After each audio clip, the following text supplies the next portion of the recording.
धनंजय जी, देखिए, ऐसा है कि हमारे देश में जो बड़े बड़े प्रोफेसर हैं, अपने आप को विद्वान कहते हैं, चिंतक कहते हैं, उनके दिमाग में भी गोबर भरा हुआ है। असलियत ही ये है। वो गरीब के मतलब ही नहीं समझते। गरीब गरीब गरीब गरीब। गरीब क्या है? एक ब्राह्मण गरीब है, एक दलित गरीब है। दोनों बराबर के गरीब हैं क्या? एक ब्राह्मण गरीब है, उसको पीढ़ी दर पीढ़ी जो है विशेष अधिकार मिले हैं। गांव में उसको 60 साल का आदमी भी 20 साल के ब्राह्मण को कहता है पंडित जी पाए लागो, खाट पे आगे बिठाता है। और एक दलित गरीब है जो पिछली 100 पीढ़ियों से उसके बाप दादा के साथ अत्याचार हुए, क्योंकि उसने उस जाति में जन्म ले लिया, इसलिए उसको सर पे अपना इंसान का मैला उठाना पड़ता है। क्या दोनों बराबर के गरीब है? पहली बात तो ये साफ हो जानी चाहिए कि ये गरीब जो है वो सेम गरीब नहीं। दूसरी, इस देश में बड़ी भ्रांति चल रही है कि ओबीसी को आरक्षण दिया जा रहा है। ओबीसी को कहां आरक्षण दिया जा रहा है? ओबीसी को 0% आरक्षण है इस देश में। कोई आरक्षण नहीं दिया जा रहा। जो आरक्षण दिया जा रहा है, जैसे जनरल में जो गरीब हैं, ईडब्ल्यूएस के हैं, जो उनका 8 लाख का मापदंड है, वही ओबीसी में है। उनके ईडब्ल्यूएस को तो आप ओबीसी का आरक्षण बोल देते हो, और वो सिर्फ ईडब्ल्यूएस है, वो जनरल कैटेगरी का नहीं है आरक्षण, उसको बोलते ही नहीं, उसको ईडब्ल्यूएस बोलते हैं। इस देश में 4000 साल से पुजारी कौन बनता है? जाति के आधार पर बनते हैं। शंकराचार्य कौन बनता है? जाति के आधार पर बनते हैं। उस पर कोई किसी को तकलीफ नहीं है। 100% आरक्षण चल रहा है हजारों साल से। तो ये जो देश है, इसकी जितनी भी कमियां हैं, इसका जो कैंसर है वो जाति है। फ्रांस में कोई दलित पैदा नहीं होता, जर्मनी में कोई दलित पैदा नहीं होता, चीन में नहीं पैदा होता, इंग्लैंड में नहीं पैदा होता। हमारे देश में ऐसी क्या कमी है कि यहां दलित पैदा हो जाता है, शूद्र पैदा हो जाता है? तो जब तक इस कैंसर को नहीं खत्म करेंगे, हजारों साल की गुलामी क्यों हुई? हम लक्ष्मी को पूजते हैं और सबसे गरीब देश है दुनिया का। बजरंगबली हमारे आइकन है और सबसे कमजोर लोग हमारे देश में बसते हैं। सरस्वती हमारी देवी है और सबसे ज्यादा अनपढ़ निरक्षर हमारे देश में होते हैं। ऐसा क्यों है भाई?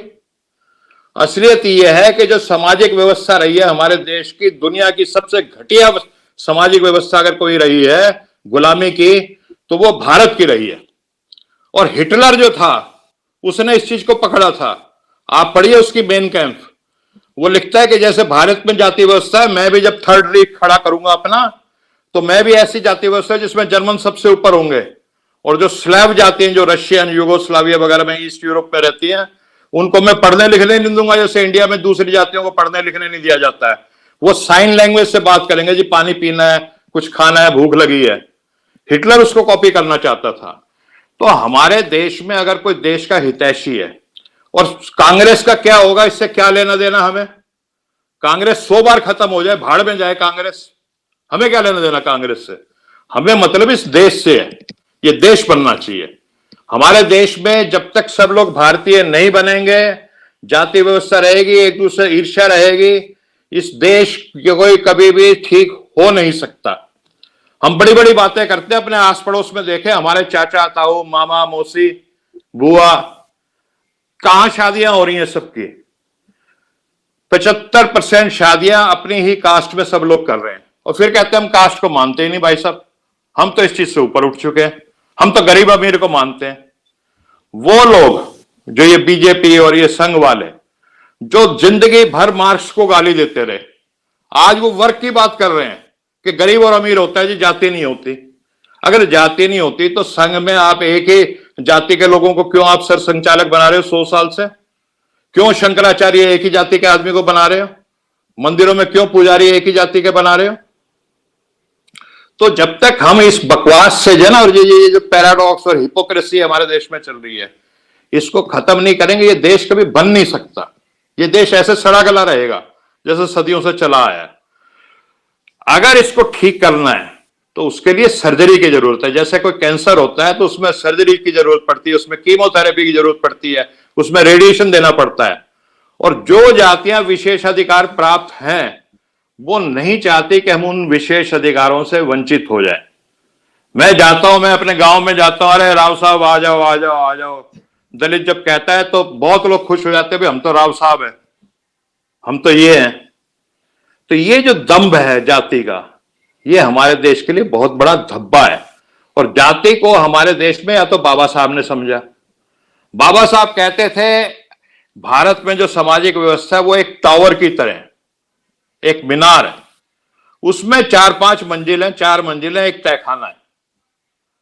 ऊपर जो है, जो जिसको आप सवर्ण कहते हैं वो है, फिर जो भी क्षत्रिय कह लीजिए, वैश्य कह लीजिए, और शूद्र, और बेसमेंट में जो है वो अति दलित, या जो भी कह लीजिए, अति शूद्र या अछूत। और इन कंपार्टमेंट में, इन मंजिलों में ना तो आपस में कोई खिड़की है, ना कोई सीढ़ी है कि ऊपर से नीचे चला जाए, नीचे से ऊपर चला जाए।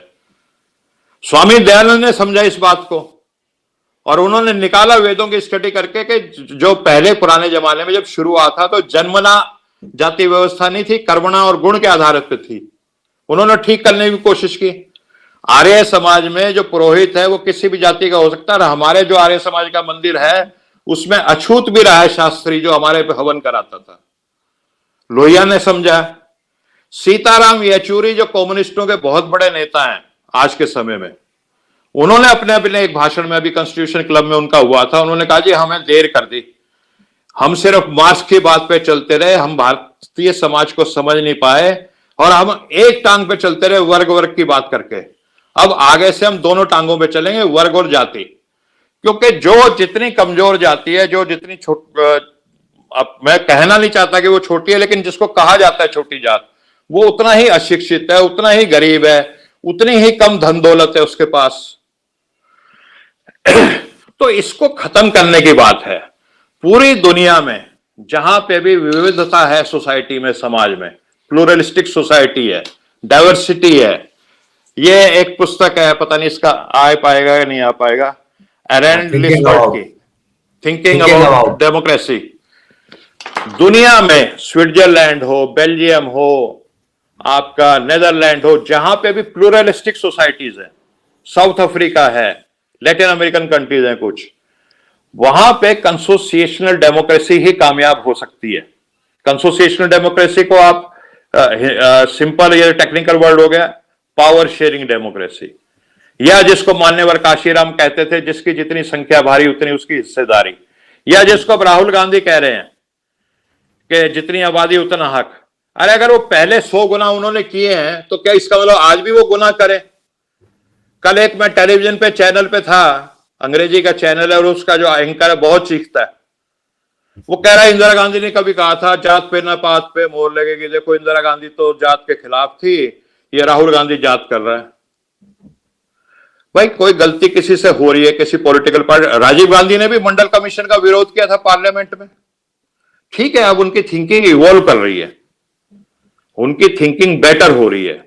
और जहां तक जातीय जनगणना की बात है, तो जब आप ईबीसी और ओबीसी करते हैं, पहली बात तो यह है कि जो सवर्णों को आरक्षण मिल रहा है वही ओबीसी को मिल रहा है, उससे अलग नहीं मिल रहा। क्योंकि सवर्णों में भी वही 8 लाख का मापदंड है, ओबीसी में भी वही 8 लाख का है, लेकिन उसको ओबीसी आरक्षण बोल दिया जाता है, उसको ईडब्ल्यूएस क्यों नहीं बोलते आप? जब वो इकोनॉमिक आधार पर मिल रहा है तो उसको आप ओबीसी आरक्षण बोल देंगे, और वो ईडब्ल्यूएस आरक्षण है, आप उसको सवर्ण आरक्षण क्यों नहीं बोलते? तो धनंजय जी, मेरा कहने का मतलब है, राहुल गांधी दे रहा है दुरुस्त है, इस देश को एक बारी सर्जरी करनी पड़ेगी, किसी को दर्द होगा तो होगा। इस देश का अगर हमें लंबे समय तक स्वास्थ्य का ध्यान रखना है, ये फले फूले, ये समाज जो है हमारा ये आगे बढ़े, तो ये सर्जरी तो करनी पड़ेगी। और एक बार अगर कुछ लोग नाराज होते, नाराज हो, पार्टियां खत्म होती हैं, 100 पार्टियां खत्म हो जाए, उससे कुछ नहीं, देश बनना चाहिए, असली बात ये है। तो राहुल गांधी जिस लाइन पे जा रहे हैं, लंबा विषय मैं समझ गया, आपने जी कह दिया तो आप चाह रहे हैं कि मैं कट शॉर्ट कर दूं, लेकिन जो वोल्टायर ने कहा था, जो फ्रांसीसी क्रांति के समय चिंतक थे, एक तो विक्टर हुगो थे, उन्होंने कह दिया था no one can stop the ideas whose time has come. तो सोशल जस्टिस वो आइडिया है जिसका समय आ गया है, उसके सामने कोई अड़ेगा तो जैसे वो जगन्नाथ रथ के सामने कोई अड़ने की कोशिश करता है ना, उसका वही हाल होगा। और दूसरा जो वोल्टायर ने कहा था कि एक बार गुलाम को इतना एहसास करा दो कि वो गुलाम है, लोगों को पता ही नहीं लगता गुलाम है, चिमटा बजा रहे हैं, कीर्तन कर रहे हैं, यही नहीं पता कि तुम्हारे सामाजिक व्यवस्था में तुम्हारे को कैसे पीढ़ी दर पीढ़ी गुलाम रखा जा रहा है। तो एक बार जो ओबीसी या दलित है उनको अपना गुलामी का एहसास होगा तो अपनी बेड़ियां खुद तोड़ लेंगे। तो जाति जनगणना सिर्फ एक ये है कि इसका हमने एक जमीन का नक्शा खींचना है, उसके ऊपर कहां कमरा बनेगा, कहां ड्राइंग रूम बनेगा, ये सारा नक्शा भी बाद में बनेगा, आर्किटेक्ट बनाएगा उसको कि कैसे इस व्यवस्था को ठीक किया जाए, कैसे जितनी भी संवैधानिक संस्थाएं हैं, मान लीजिए जुडिशरी है, मान लीजिए ब्यूरोक्रेसी है, और अपना लेजिस्लेचर है, मीडिया है इंपॉर्टेंट जो चौथा खंभा कहलाता है, इसमें कैसे सबकी भागीदारी सुनिश्चित की जाए, कम या ज्यादा। ये नहीं कि 63% है तो 63% भागीदारी हो जाए, भाई 63% है तो 42% तो होनी चाहिए, उनकी 2/3 तो होनी चाहिए आबादी से। तो जब वो ऐसा, जब हमारी जो डेमोग्राफी जो है वो रिफ्लेक्ट करेगी देश में, तभी ये देश महान बनेगा। देश में 85% तो दलित पिछड़े और ऊपर नजर आ रहे हैं सिर्फ सवर्ण, ऐसे देश नहीं बन सकता। तो वो डेमोग्राफी जो है वो हमारे देश की जो भी प्रशासन है, शासन है, उसमें रिफ्लेक्ट होनी चाहिए। और गुलामी हमारे देश की इसलिए रही, जिसको वैसे तो तुलसीदास के मैं कई चौपाइयों का विरोध करता हूं, लेकिन एक उन्होंने अच्छी भी लिख दी। उन्हें कहा कोई पता नहीं, एक कोई आता है मामला जिसमें एक नौकरानी कह रही है कोई हाँ चेरी रहे चेरी बने ना रानी, नहीं राजा कौन बन जाए। भाई मान लो बाहर से बाबर आ रहा है, बन जाए बाबर, हमें क्या लेना देना, हमने तो वही शूद्र ही तो रहना है। जो नौरत्न बनेंगे तो वो ही बनेंगे, बीरबल बनेगा, टोडरमल बनेगा, मानसिंह बनेगा, वही क्षत्रिय बनेगा, ब्राह्मण बनेगा, वैश्य बनेगा, हमें क्या लेना देना, राजा बाबर हो जाए या कोई और बन जाए। तो ये स्थिति रही है हमारे देश की, इसको ठीक करने की जरूरत है धनंजय हमारे देश को। और जो भी जो सच्चे लोग हैं, जो प्रगतिशील लोग हैं सवर्ण में, वो इसमें साथ देते हैं। देखिए डॉक्टर राम मनोहर लोहिया कोई पिछड़े या शूद्र या कोई दलित थोड़ी थे। महात्मा फूले, चलिए ठीक है, वो आप कह सकते हो कि उनको वो एक ओबीसी समाज से आते थे, हैं, या गुरु नानक कह लीजिए, स्वामी दयानंद से बड़ी क्या इसमें वो है, जितना वो जाति व्यवस्था को खिलाफ लड़े, मैं नहीं समझता पिछले 100-150 साल में कोई लड़ा हो। तो जो भी प्रगतिशील लोग हैं वो इस चीज को चाहते हैं कि हमारा देश सुंदर बने, और जो चिपके रहना चाहते हैं उन सुविधाओं से जो समाज ने उनको हजारों साल से दे रखी हैं, वो इसकी खिलाफत करेंगे। और ये दुनिया में हमेशा हुआ है कि स्टेटस कोइस्ट जो लोग होते हैं, जो यथास्थिति वाले लोग होते हैं, जो प्रगतिशील लोग होते हैं, उनमें टकराव होता है हमेशा, और हो रहा है। लेकिन एक बार ये हो जाना चाहिए, एक बार सर्जरी हो जानी चाहिए।